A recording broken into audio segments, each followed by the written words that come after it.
दोस्तों, महात्मा बुद्ध कहते हैं कि मानव शरीर स्वास्थ्य का रहस्य है। इसलिए अतीत पर शोक मत करो, भविष्य की चिंता मत करो। बुद्धिमानी तो यही है कि आप ईमानदारी से अपने वर्तमान में जियो। लेकिन हम में से अधिकांशतः लोग वर्तमान में जीना नहीं जानते, क्योंकि वो जीना ही नहीं चाहते। उन्हें तो अपने बीते हुए कल की चिंता करनी है, आने वाले भविष्य की चिंता करनी है। और यदि आप वर्तमान में जी सकते हैं तो कोशिश करके देख लो, आपका मन और आपका शरीर पूरी तरह से स्वस्थ हो जाएगा। एक बार जब आप वर्तमान में जीने लगते हैं तो ना ही आपको अतीत के बीतने का कोई दुख होता है और ना ही आने वाले भविष्य की कोई चिंता रह जाती है, बल्कि वर्तमान में चलने वाली आपकी सांसें भी आपको वह सुख देंगी जो आज से पहले आपने कभी भी महसूस तक नहीं की होंगी। दोस्तों, आज की ये कहानी हमें कुछ ऐसा ज्ञान देने वाली है जिसे पूरा सुन लेने के बाद आप अपने भूतकाल और अपने भविष्य काल को कहीं पीछे छोड़कर वर्तमान में जीना सीख जाएंगे। तो ये कहानी शुरू होती है एक व्यक्ति से। वह व्यक्ति बहुत दुखी था, बहुत परेशान था। वह एक पहाड़ की चट्टान पर बैठकर रो रहा था, बिलख रहा था। तभी वहां से एक बौद्ध भिक्षु गुजर रहे थे। उसे रोता देख वो बौद्ध भिक्षु उस व्यक्ति के पास गए और उससे कहने लगे, क्या तुम यहाँ से कूदकर अपनी जान लेने की सोच रहे हो? वह व्यक्ति कहता है, आपने बिल्कुल ठीक कहा, लेकिन आपको इससे क्या फर्क पड़ता है? मेरा जीवन है, मैं इसके साथ जो चाहूँ वो करूँ। तभी वो बौद्ध भिक्षु उस व्यक्ति से कहते हैं, तो अभी तक बैठकर रो क्यों रहे हो? तो अगर तुम्हें ये करना ही है तो यहाँ पर बैठकर रोने से क्या फायदा? इस बात को सुनकर वो व्यक्ति थोड़ा सा क्रोधित हो जाता है और उन बौद्ध भिक्षु से कहता है, देखिए महाराज, मैं यहाँ पर जो भी करने आया हूँ वो तो मैं करूँगा ही, लेकिन आपको इसमें दखल अंदाजी करने की कोई जरूरत नहीं। इतना कहते ही वो व्यक्ति फूट फूट कर रोने लगता है। तभी वो बौद्ध भिक्षु उससे कहते हैं, अच्छा ये बताओ, क्या तुम सब कुछ छोड़ आए हो या फिर अपने साथ कुछ लाए हो? तभी वह व्यक्ति उन बौद्ध भिक्षु के इस सवाल का जवाब देते हुए कहता है, हे गुरुवर, मैं सब कुछ छोड़ आया हूँ। मेरे पास अब कुछ नहीं, ना मेरे पास खोने के लिए कुछ बचा है, तो फिर भला मैं जी कर क्या करूँगा? यह सुन वह बौद्ध भिक्षु उस व्यक्ति से कहते हैं, यदि ऐसा है तो तुम अपने सर पर यह बोझ लिए क्यों ढो रहे हो? बौद्ध भिक्षु की इस बात को सुनकर वह व्यक्ति थोड़ा सा आश्चर्यचकित हो जाता है और उन बौद्ध भिक्षु से कहता है, हे गुरुवर, मैं कौन सा बोझ लेकर ढो रहा हूँ? मेरे हाथ खाली हैं और मेरे पास कुछ भी नहीं है। तभी वह बौद्ध भिक्षु कहते हैं, तुम्हारी सांसें भी ठीक से नहीं चल रही। तुम यहाँ पर आए तो हो इस दुनिया को छोड़ने और फूट फूट कर रोए भी जा रहे हो। एक खाली इंसान कभी भी ऐसा नहीं करता। जो कंगाल हो चुका हो, जिसके पास और कुछ ना बचा हो, वो भला क्यों रोएगा? यह सुन वह व्यक्ति और भी क्रोधित हो जाता है और उन बौद्ध भिक्षु से कहता है, आपको इससे क्या मतलब? तभी वह बौद्ध भिक्षु उस व्यक्ति से कहते हैं, क्या तुमने कभी अपने अंतर की ओर झांकने की कोशिश की है? तुमने कितना बोझ उठाया हुआ है, तुम कितना कुछ बोझ लेकर अपने इन दोनों कंधों पर ढो रहे हो। इन सभी बोझों को कब तक ढोओगे? इन बोझों को यहीं पर उतार दो और थोड़ा सा हल्का हो जाओ। कब तक इन बोझों के तले दबे रहोगे? जैसे ही उस व्यक्ति ने उन बौद्ध भिक्षु के मुख से ये सारी बातें सुनी, वह तुरंत ही उनके चरणों में गिर पड़ा और उनसे हाथ जोड़कर कहने लगा, हे गुरुवर, अभी तक मुझे कोई समझ नहीं पाया। यहाँ से कई लोग आए और गुजर गए, लेकिन किसी ने भी मुझसे ये सब नहीं कहा। आपने तो मेरे मन की बात पढ़ ली, यहाँ तक कि मेरे घर वाले तक मुझे नहीं समझ पाए, लेकिन आपने एक बार में ही मुझे पूरी तरह से पढ़ लिया। आगे वो व्यक्ति उन बौद्ध भिक्षु से कहता है, क्या आप मेरी इस समस्या का समाधान कर सकते हैं? वो बौद्ध भिक्षु कहते हैं, कहाँ है समस्या? वह व्यक्ति कहता है कि मेरे घर पर है, आप मेरे साथ चलिए। वो बौद्ध भिक्षु उस व्यक्ति से कहते हैं, नहीं, समस्या तुम्हारे घर पर नहीं है। वह व्यक्ति कहता है, नहीं नहीं गुरुवर, समस्या मेरे घर पर ही है, आप एक बार मेरे साथ चलकर तो देखिए। वो बौद्ध भिक्षु उस व्यक्ति को समझाते हुए कहते हैं, समस्या तुम्हारे घर पर नहीं बल्कि तुम्हारे भीतर है। क्या तुमने कभी अपने भीतर झांकने की कोशिश की है? सारी समस्याएं तुम्हारे भीतर हैं। जब तक तुम उनका समाधान नहीं करोगे, तब तक तुम्हें हर जगह हर समय केवल समस्या ही नजर आएंगी। और यदि समस्या घर पर है तो तुम इस पहाड़ की चोटी पर क्या कर रहे हो?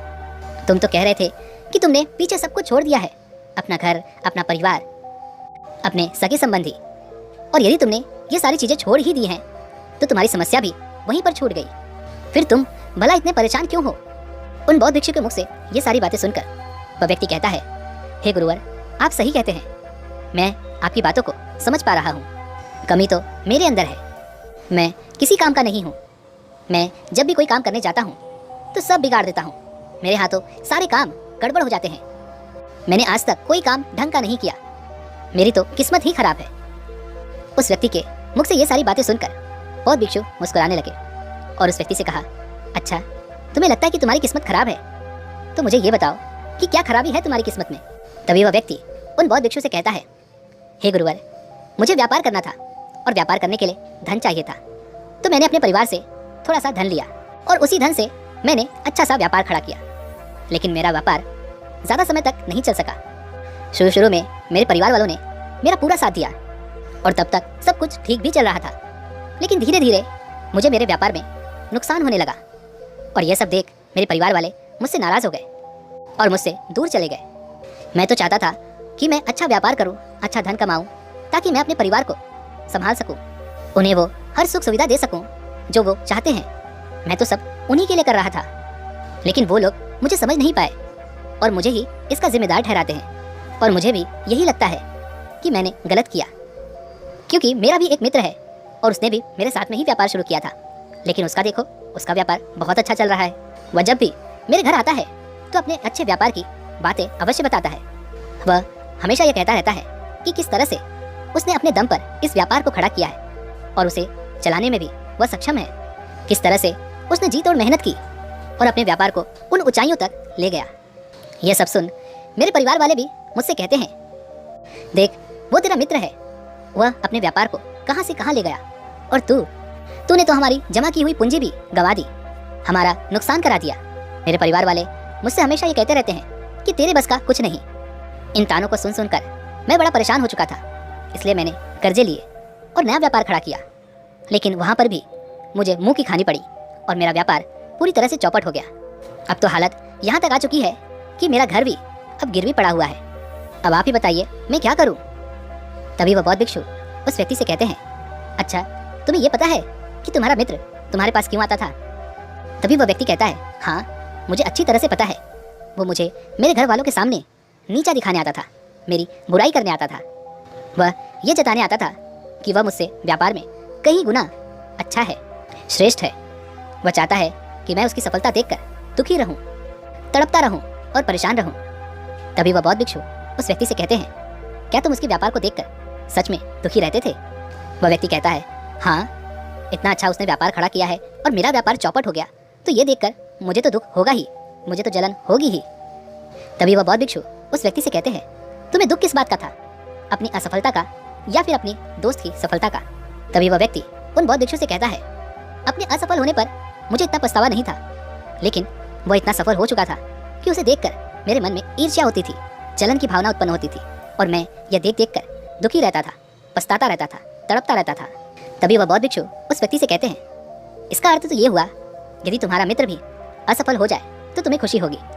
तो वह व्यक्ति कहता है, हाँ मुझे बड़ी खुशी होगी अगर वह असफल हो जाए, उसका व्यापार चौपट हो जाए। यह सुन बौद्ध भिक्षु फिर से एक बार मुस्कुराने लगे और उस व्यक्ति से कहते हैं, इसका अर्थ तो यही हुआ कि तुम्हारी खुशी तुम्हारे मित्र पर निर्भर करती है। यदि वो चाहे तो तुम्हें खुश कर दे और यदि वो चाहे तो तुम्हें दुखी कर दे, क्योंकि तुम खुद से ना तो खुश हो सकते हो और ना ही दुखी। तुम तो अपने मित्र के गुलाम बनकर रह चुके हो और अगर यही बात है तो तुम्हारी समस्या का कोई समाधान नहीं है, क्योंकि तुम्हारी खुशियाँ और तुम्हारी तकलीफें, दुख, ये सब दूसरों के व्यवहार पर निर्भर करती हैं। तुम्हारे कर्मों से तो तुम्हारा कुछ हुआ नहीं, ना तो तुम अपने कर्मों से खुश हो सके और ना ही दुखी। इसलिए तुम्हारी समस्या का मैं कोई समाधान नहीं कर सकता। तभी वह व्यक्ति उन बौद्ध भिक्षु से कहता है, हे गुरुवर ऐसा मत कहिए, मुझे आपसे बहुत आशा है, क्योंकि आप ही वो हैं जिसने मेरे अंदर की तकलीफों को पढ़ा है, उसे जाना है, उसे समझा है। आपसे मैं विनती करता हूँ कि मेरी इस समस्या का समाधान मुझे बताइए। तभी वह बौद्ध भिक्षु उस व्यक्ति से कहते हैं, जब हम दूसरों से आशा बांध लेते हैं तब हम दूसरों पर पूरी तरह से निर्भर हो जाते हैं। अगर मैं तुम्हें कोई भी रास्ता ना बताऊं, मैं तुम्हें तुम्हारी समस्या का समाधान ना दूं, तो तुम इसी तरह से दुखी रहोगे, रोते रहोगे, बिलखते रहोगे। और अगर मैं तुम्हें कोई रास्ता बता दूं, मैं तुम्हें कोई समाधान बता ही दूं, तो हो सकता है कि तुम्हें कुछ मिल जाए। लेकिन एक बात याद रखना कि जो तुम्हारा मित्र तुम्हारे घर पर आता है, यह तुम्हें बताने के लिए कि किस तरह से उसने व्यापार में वृद्धि की, किस तरह से उसने कड़ी मेहनत की, जो तुम्हें दुखी करने आता है, लेकिन वो बात तो सच्ची ही कह रहा है कि किस तरह से उसने अपने जीवन में वह संघर्ष किया और उस मुकाम तक पहुंचा है। तो उसने अपने अनुभव की ही बात तुम्हें बताई। अब चाहो तो तुम उस अनुभव का इस्तेमाल कर सकते हो, या फिर उस अनुभव को तुम व्यर्थ ही जाने दे सकते हो और अपने मन में ईर्ष्या जैसे भाव उत्पन्न कर सकते हो।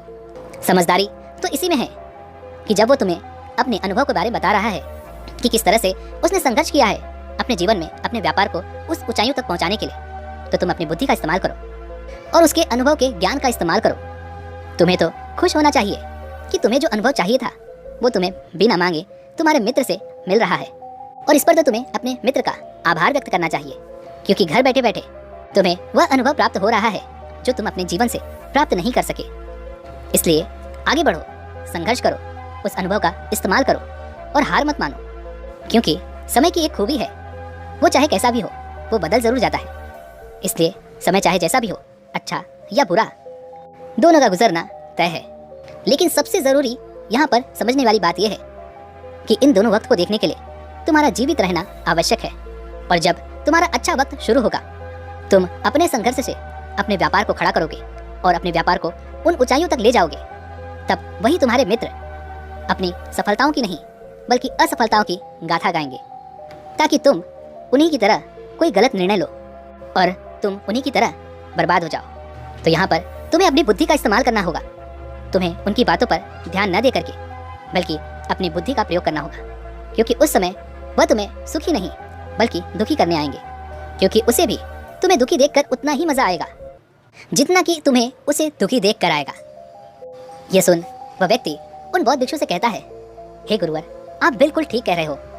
मेरे जीवन को मैं नहीं चला रहा बल्कि मेरे सगे संबंधी और मित्र चला रहे हैं, जो मेरे जीवन में सुख और दुख भरे जा रहे हैं। लेकिन मेरा यहाँ पर एक प्रश्न है। जब मैंने व्यापार खड़ा किया था तो मेरा उद्देश्य यही था कि मैं अपने परिवार को सुखी रख सकूं, उन्हें वो सुख सुविधाएं दे सकूं। तो क्या अपने परिवार के लिए सोचना गलत है? मैं तो अपने परिवार के लिए ही सब कुछ कर रहा था, लेकिन व्यापार में नुकसान होने के बाद वह परिवार भी मुझे छोड़ गया। इस पर बौद्ध भिक्षु मुस्कुराने लगे। तभी वह व्यक्ति कहता है, अब इसमें मुस्कुराने वाली बात क्या है? क्या मैंने कोई गलत प्रश्न पूछ लिया? तभी वह बौद्ध भिक्षु कहते हैं, नहीं, हर व्यक्ति यह चाहता है कि कोई उसकी गलती पर उसे सांत्वना दे, और तुम भी वही चाहते हो। हर कोई यही चाहता है कि जब वो कुछ करें तो उनकी प्रशंसा की जाए, और जब हमें प्रशंसा नहीं मिलती तो हमें भीतर ही भीतर बड़ा दुख होता है। हमारे मन को एक ठेस पहुंचती है, और तब हमारे मन में ये भाव उत्पन्न होने लगता है कि इस दुनिया में सभी मतलबी हैं, सभी अपने मतलब के लिए जीते हैं, सभी अपने मतलब के लिए काम करते हैं, और सभी हमारे साथ अपने मतलब के लिए ही रहते हैं। लेकिन अगर तुम किसी को अपना परिवार मानते भी हो और अपने उस परिवार के लिए कुछ करना चाहते हो, तो फिर तुम्हें ऐसा क्यों लगता है कि तुम दूसरों के लिए कर रहे हो? तुम तो अपने लिए ही कर रहे हो ना।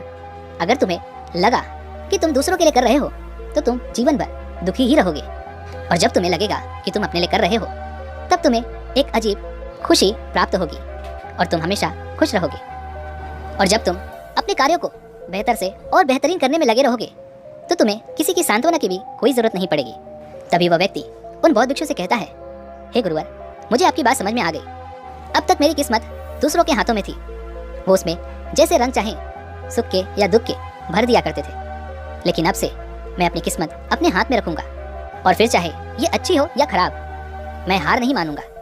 आखिर में वह व्यक्ति उन बौद्ध भिक्षु से कहता है, हे गुरुवर, आपकी सारी बातें तो मैं समझ गया, लेकिन क्या आप मुझे कुछ दे सकते हैं जो मेरे जीवन के सबसे बुरे वक्त में मेरा साथ दे सके, मेरा साथ निभा सके? यह सुन वह बौद्ध भिक्षु उस व्यक्ति को एक छोटा सा बक्सा देते हैं और कहते हैं, यह मेरे बहुत करीब है और इसे तुम्हें अपने बहुत करीब ही रखना होगा। इसमें एक ऐसा राज है जो तुम्हें बड़े से बड़े दुखों से बाहर निकाल सकता है, बड़ी से बड़ी विपत्तियों से छुटकारा दिला सकता है, और इसे तुम सिर्फ तभी खोलना जब तुम्हें लगे कि अब कोई राह नहीं बची है, जब तुम्हें ये लगने लगे कि सब कुछ व्यर्थ है, मैंने जो बातें कही हैं वो भी व्यर्थ है, ये दुनिया भी व्यर्थ है, यहाँ रहना भी व्यर्थ है। इतना कहकर वह बौद्ध भिक्षु उस बक्से को उस व्यक्ति को थमा देते हैं और फिर वहाँ से चले जाते हैं। वह व्यक्ति उस बक्से को लेकर वापस अपने घर आता है और फिर एक नया कारोबार शुरू करता है। अब की बार वह कारोबार में हार नहीं मानता और उसका कारोबार बहुत अच्छा चल पड़ता है। उसका कारोबार चलने के कारण अब उसका परिवार भी उसके साथ आ चुका था। उसके पास अब हर सुख सुविधाएं भी हो गई थी। अब वो ना तो भूतकाल का रोना रोता था और ना ही भविष्यकाल की चिंता करता था। वो तो केवल अपने वर्तमान को और ज्यादा बेहतर बनाने की कोशिश में लगा रहता था।